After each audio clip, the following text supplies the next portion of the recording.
Tuhan, berbicaralah Engkau di tengah-tengah kami.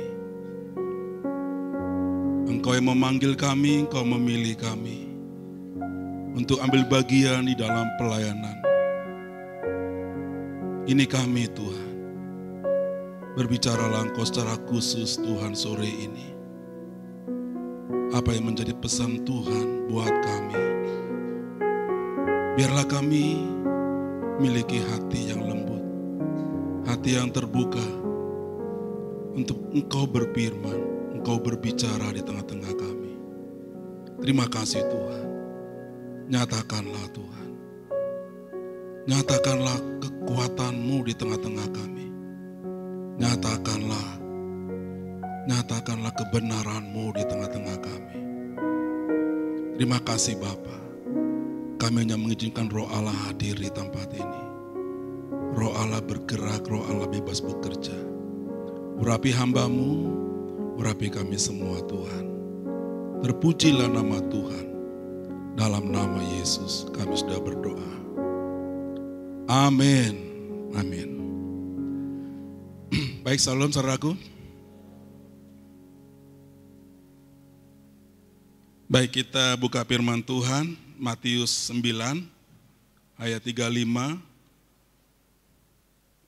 sampai 38. Dan biarlah kita doa kita sore ini, kita boleh mengalami sesuatu dari Tuhan sehingga kita semua disegarkan, dikuatkan, kita semuanya Tuhan puaskan kita dengan berkat surgawi. Baik, sudah ketemu? Ya, ayat 35 ya. Ayo baca sama-sama, 1, 2, 3.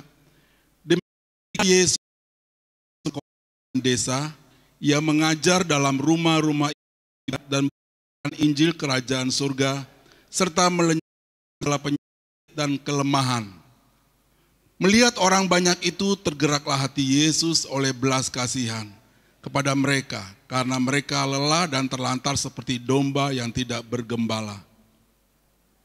Maka katanya kepada murid-muridnya, tuaian memang banyak tetapi pekerja sedikit. Karena itu mintalah kepada Tuhan yang empunya tuaian supaya ia mengirimkan pekerja-pekerja untuk tuaian itu. Baik, hari ini kita mau belajar tentang belas kasihan Tuhan. Ya, belas kasihan Tuhan, compassion ya, compassion bahasa Inggrisnya ya, compassion. Paus dari Vatikan datang ke Indonesia, dia salah satunya adalah membawa compassion, belas. Nah, apa yang dilakukan Yesus? Ketika keliling ke semua desa, keliling ke wilayah di rayon kita, saudara, ya. Ketika dia keliling semua kota, semua desa, dan di situ Yesus tergeraklah hati Tuhan melihat orang-orang banyak oleh belas kasihan. Ya, ayat mana ayatnya? Ayat 35 tadi. Tergeraklah, ya, dia memberitakan Injil kerajaan surga serta melenyapkan segala penyakit dan kelemahan. Dia memberitakan Injil. Ketika dia pergi ke tempat demi tempat, baik di kota, baik di desa, dia memberitakan Injil kerajaan Allah. Supaya yang lemah dikuatkan. Supaya yang sakit disembuhkan. Dan itu semuanya ayat 30 dikatakan apa?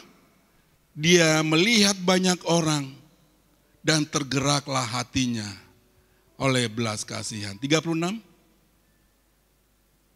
Melihat orang banyak itu, tergeraklah hati Yesus oleh belas kasihan kepada mereka karena mereka lelah dan terlantar. Seperti domba yang tidak tergembala. Tergeraklah hati Yesus oleh belas kasihan. Melihat orang-orang yang terlantar, orang-orang yang susah, orang-orang yang nggak dianggap oleh masyarakat, orang-orang yang mungkin tidak diterima dalam satu keluarga atau satu organisasi. Mungkin dia orang-orang yang dipandang sebelah mata. Tapi apa yang dilakukan oleh Yesus? Ketika dia melihat semua itu, tergeraklah hatinya oleh karena belas kasihan. Oleh karena belas kasihan itulah, sehingga mengalir kuasa, mujizat. Oleh karena belas kasihan itu, Yesus dia yang berkata, yang sakit jadilah sembuh. Jadi saudaraku, biarlah kita, gereja Tuhan, kita para pelayan-pelayan, biarlah kita memiliki belas kasihan Tuhan. Amin saudaraku. Saya waktu diajak Pak Kasmaran berdoa keliling di Badak. Di dalam perjalanan, saya berdoa, saya memikirkan Tuhan, pasti di tempat ini ada orang-orang yang sedang susah. Pasti di daerah ini ada orang-orang yang mungkin mau bunuh diri. Gak tahu, cari solusinya gak tahu. Mungkin di sini ada orang-orang Tuhan yang mencari Tuhan tapi gak tahu caranya.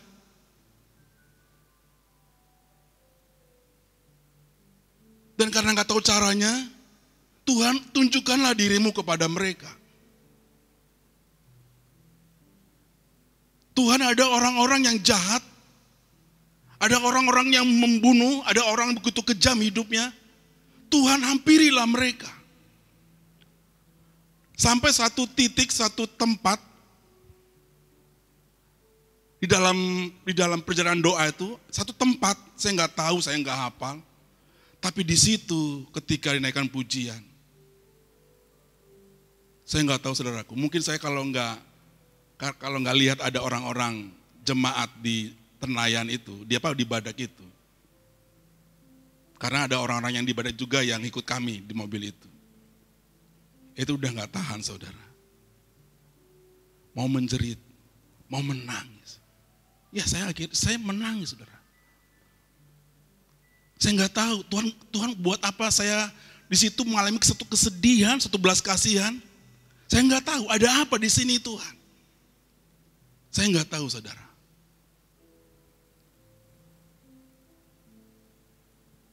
Ada kesaksian, ada acara Daniel tetanggaku, saya pernah nonton saudara.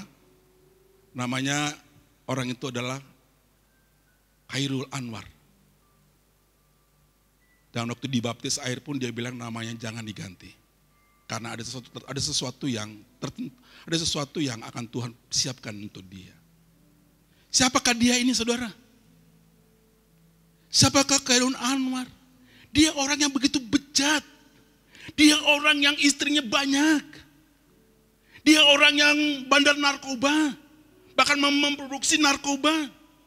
Dia yang begitu mudah untuk membunuh orang. Dia wajahnya saja begitu rupa buruknya. Tato di mana-mana. Dia mencari ilmu, dia mencari kekebalan untuk menjagai dia.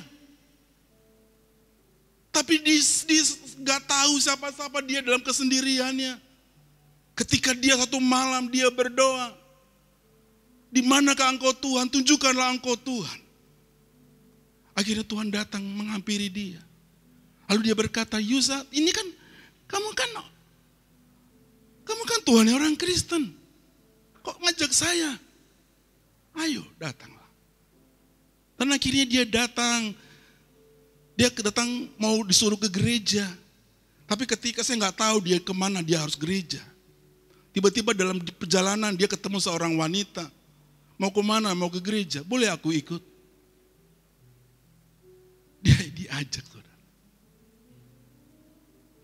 Adakah kita kalau ada ketemu seperti itu? kamu nggak boleh masuk. Kamu nggak cocok di sini. Pergi. Bagaimana dengan Tuhan? Hati yang penuh belas kasihan. Sama seperti juga tema kita, saudara. Ini sekarang tema kita ini kan udah bulan apa sekarang? Bulan September ya. September ya. Ini tema kita, saudara. Ini ada muncul gambar begini. Itu muncul awalnya sesuatu orang yang mendengar berita keluarganya, kampung halamannya berdosa, jahat, daripada Tuhan, hidupnya merana, menderita. Dapat berita dari Hanani, saudara, dari kampungnya. Tapi begitu, bukan Hanani, Yud ya, Hanani di sana itu, ya Hanani, saudaranya Nehemia. Ketika dia dengar itu, dia berdoa, berpuasa, dan Tuhan taruhkan isi hatinya kepadanya. Dia penuh dengan tangisan, dia penuh dengan Tuhan selamatkan. Tuhan selamatkan orang-orang yang berantakan, orang-orang yang terlantar, orang-orang yang gak dianggap orang, dianggap masyarakat. Tuhan tolong Tuhan. Dia berdoa dengan hati yang meratap, dengan hati yang hancur, saudara. Mengapa Nehemia bisa seperti itu? Apa yang dialami oleh Nehemia? Apakah itu natural? Apakah itu jadi sendirinya? Enggak, saudara. Apa artinya belas kasihan? Belas kasihan adalah perasaan hati Allah. Perasaan hati Allah kita. Dan Tuhan taruhkan isi hatinya kepada Nehemia. Sehingga Nehemia merata berdoa. Enggak orang-orang yang baik-baik yang didoakan. Dia menangis karena orang-orang yang begitu terlantar, begitu orang-orang yang hancur hatinya. Ketika dia berdoa, Raja Arsataya tidak mengenal Tuhan. Dia berkata, Nehemia, kenapa kamu sedih? Bagaimana aku gak sedih itu, Raja? Raja, engkau Raja, artinya dia menghormati Raja. Lalu Raja itu berkata, apa yang kau mau? Dia pergi dengan hati yang penuh belas kasihan. Dia pergi. Bahkan Raja memberikan materai, memberikan kuasa untuk dia berangkat. Ketika ada tentara di perbatasan, ada surat itu, dia akan bebas untuk berangkat. Sampailah dia ke gambar ini, saudara. Malam-malam dia cari orang-orang yang mau. Dia cari orang-orang, ayo, Tuhan taruhkan isi hatinya kepadaku. Tuhan taruhkan kerinduannya. Aku diberikan belas kasihan oleh Tuhan. Ayo. Malam itu ada orang-orang yang dicari, yang didoakannya. Maka dikatakan ayat berikutnya, tuaian memang banyak, pekerja sedikit. Mintalah. Nehemia sedang mencari, sedang berdoa. Gak semua orang menerimanya. Gak semua orang. Tapi orang-orang yang mau, kami mau. Dan malam itu, dan walaupun gak mudah, saudara, ada banyak hinaan, ada banyak olok-olokan. Enggak mudah. Tapi mereka terus sepakat. Ya puji Tuhan, saudaraku. Pastor saat ini sedang serius. Dia terus berkomunikasi dengan Sion. Ayo bapak-bapak bangkit. Ayo bapak-bapak. Sedang membangun bapak-bapak dalam pelayanan ini, dalam jemaat ini. Membangun doa kita. Kalau sebentar kita akan berdoa. Undang tim penginjilan untuk kita dukung dalam doa. Puji Tuhan. Saat ini kita sudah kirim surat ke Awal Bros Ahmad Yani untuk kita kerjasama. Dan nanti mereka akan buatkan tanda kerjasamanya dari rumah sakit. Saya waktu dengan Daud kami sedang memikirkan apa ya, bunyinya apa kira-kira gitu ya. Cari di Google nggak cocok. Bunyi suratnya apa gitu ya. Di Google mungkin secara umum lah gitu kan. Tapi apa yang Tuhan taruhkan di isi hatimu Tuhan? Apa yang Tuhan mau taruhkan kepada kami Tuhan? Akhirnya di dalam perenungan, di dalam diskusi itu, kita boleh datang berdoa, menyatakan kasih Tuhan, menyatakan belas kasihan Tuhan, memberikan siraman rohani. Dan gereja Tuhan siap dihubungi. Ketika rumah sakit membutuhkan, gereja siap dihubungi. Mungkin ada orang keluarga yang meninggal, nggak tahu identitasnya. Mungkin nggak tahu tempatnya bukan di Pekanbaru. Gereja, kita harus siap melayani. Amin saudara. Ya. Tadi kata Ibu Ratna, Jumat ini sebenarnya sudah boleh kita datang ke sana. Tapi tadi minta bed supaya ada bebas masuk ke semua ruangan. Tapi kita akan buatkan itu. Saudaraku, kita bergerak memulai semua pelayanan kita oleh karena belas kasihan. Kalau itu boleh karena belas kasihan Tuhan, maka ada mujizat Tuhan. Amin. Ada mujizat Tuhan, ada kuasa Tuhan.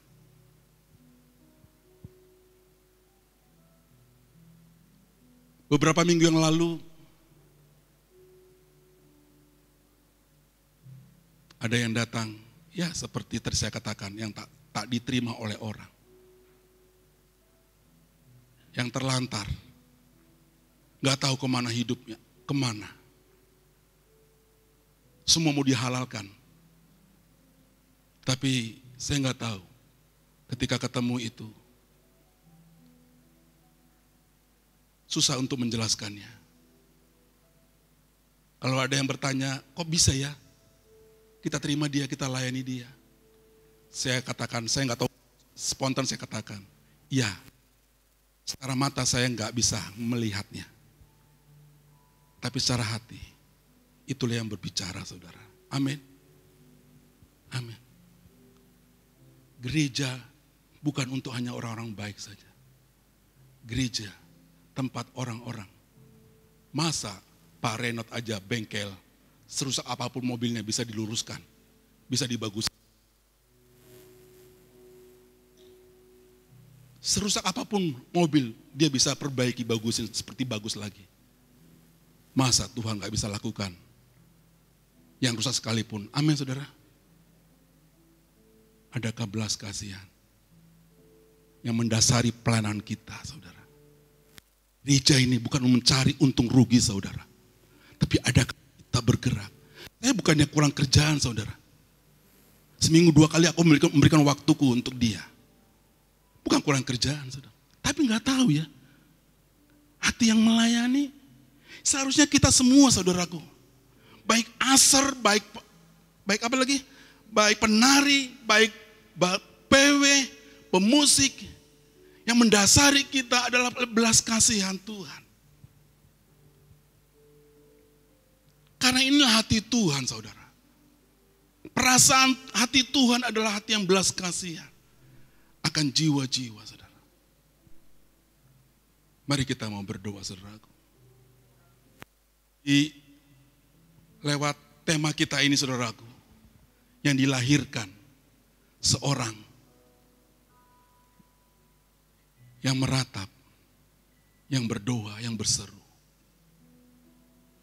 Barulah terjadilah ini bangunan saudara.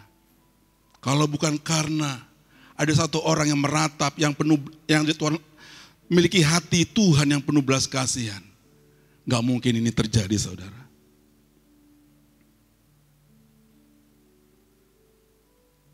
Masih hangat, ini tema kita saudara, untuk mereview kembali bahwa biarlah pelayanan kita lahir oleh karena belas kasihan Tuhan.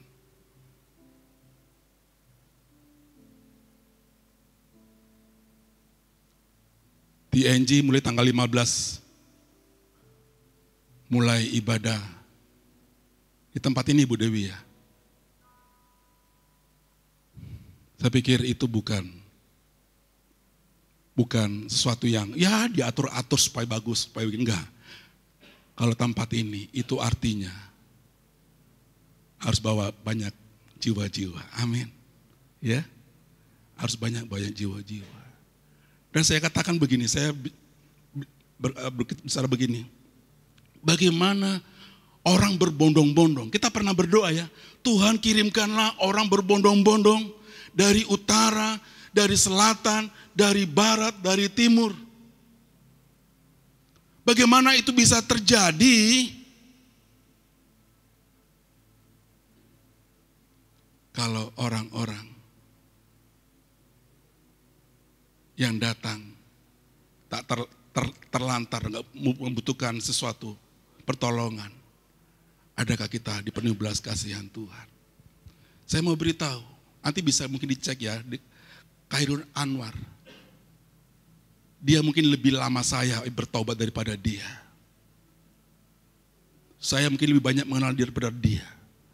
Tapi saat ini, ada ribuan orang, dari mana saja agamanya, dimandikan saudara. Apa dimandikan? Dibaptis saudara. Seseorang yang begitu bejat, begitu jahat, membunuh, membuat orang-orang mati karena narkoba saudara. Tapi dia dipanggil oleh Tuhan, dipilih oleh Tuhan, karena ada satu orang wanita yang bersedia mengajak dia ke gereja saudara. Cobalah ketemu di jalan, wih, ketemu orang yang jahat, ketemu orang yang begitu jelek orangnya. Mau ngajak dia ke gereja. Saudaraku, biarlah kita memiliki belas kasihan Tuhan. Hati yang penuh belas kasihan Tuhan juga mendorong kita gereja Tuhan.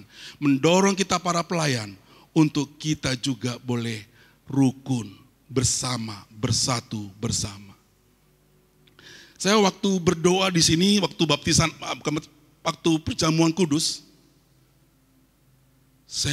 Tuhan taruhkan kepada saya begini. Kalau saja pastor izinkan saya untuk maju ke depan berdoa. Doa saya adalah perjamuan tubuh. Itu roti itu tubuh. Tubuh berbicara apa? Tubuh berbicara gerejanya.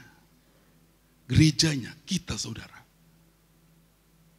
Kalau kita mengangkat tumit kita untuk kita menyakiti orang lain, gak menerima orang lain, mencurigai orang lain, gak memandang yang lain lebih, saudaraku. Bagaimana kita berdoa, Tuhan, roti yang kumakan adalah tubuh Kristus. Tubuh Yesus yang dicambuk, dihina, dimakotai duri, diolok-olok. Bagaimana itu tubuh yang hancur, yang rusak. Seperti sawah, saudara. Tahu sawah? Tahu sawah itu yang ditarik dari sawah itu? Sawah, ya. Badannya seperti sawah karena cambukan itu menarik dia. Itu melambangkan bahwa tubuh Yesus adalah kita gerejanya. Adakah kita mengangkat tumit kita berkata, saling menuduh, saling menyalahkan. Sepertinya aroma itu sekarang sedang di mana-mana ada itu, saudara. Enggak menganggap pemimpin, merendahkan pemimpin atau tidak mendengar, saudara. Saat ini mari kita datang kepada Tuhan. Oleh karena belas kasihan Tuhan, membuat kita melakukan, mengerjakannya dengan kerinduan daripada hati Tuhan. Dan tidak menghitung-hitung untung rugi saudara. Belas kasihan Tuhan juga membuat kita, kau saudaraku, kau saudariku. Amin saudaraku. Amin. Saya enggak tahu mana kita yang enggak kompak. Saya enggak tahu saudara. Tapi sepertinya ada aroma itu saudara. Di tengah-tengah jemaat Tuhan. Gereja Tuhan. Ayo kita datang kepada Tuhan. Biarlah kami dipenuhi. Ya silakan.